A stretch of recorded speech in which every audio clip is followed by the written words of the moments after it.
Depuis l'échec du Censo, Virgile essaie de lancer une autre activité dans un si grand soleil. Alors qu'Alix galère avec sa galerie d'art en ayant affronté la critique assassine d'Yvon Chaligny sur Ulysse, son compagnon est en très bonne voie avec sa société de tourisme nautique. Dans le 1000e épisode, diffusé en avant-soirée le mercredi 19 octobre 2022, sur l'antenne de France 2, son entreprise connaît une surprise de taille. Johanna fait la connaissance de Sylvie dans un si grand soleil. Virgile, Fred Bianconi, a rendez-vous avec Guillaume et Sylvie. Les deux compères font du jet ski électrique. L'ex-gérant du Censo souhaite en acquérir quelques-uns, en plus de ses voiliers. Il prétexte que cet achat pourrait leur attirer une nouvelle clientèle. Sylvie est intéressée, mais elle veut être une actionnaire silencieuse.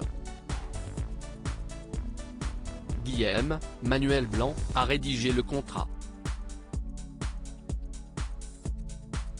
La femme d'affaires prend 30% des parts de la société, soit un montant de 200 000 €. Dans le même temps, le couple affronte un premier obstacle. En effet, Guillaume a invité Johanna, Aurore Delplace, à dîner. Il souhaite lui présenter Sylvie, Olivia Bruno. Il angoisse un peu, car il la considère comme sa fille puisqu'il l'a quasiment élevée. L'avocate est sur le point de partir, mais elle se trompe de voiture. Croyant monter dans un VTC, elle fait la rencontre de Paul, un architecte. Dans la soirée, Johanna donne son approbation, elle trouve que son oncle et Sylvie forment un très joli couple. Florent héberge Thaïs sur France 2. Florent, Fabrice Deville, accueille Thaïs.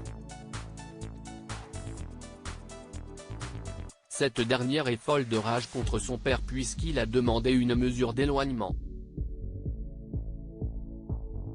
L'avocat a téléphoné aux parents de la lycéenne pour l'informer de la présence de sa fille chez lui.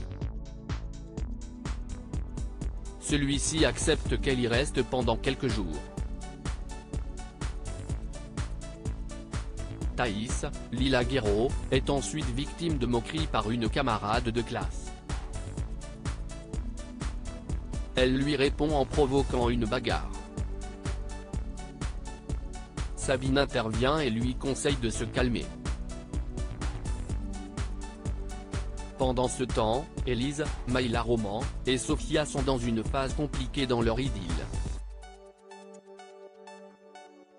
Elle a oublié de commander les vaccins pour la petite. Sophia l'accuse de toujours trouver une excuse pour ne rien faire. Elles finissent par se disputer. Élise s'en va de la maison et contacte Fanny. La professeure de sport arrive dans un bar. La policière lui affirme qu'elle est en couple. Cela ne les empêche pas d'enchaîner les shooters, et de terminer la nuit en partageant un moment intime. La suite des aventures des habitants de Montpellier est à retrouver dans les prochains inédits de la série Un si grand soleil, diffusé du lundi au vendredi aux alentours de 20h45 sur France 2. Découvrez ici le résumé de l'épisode 999.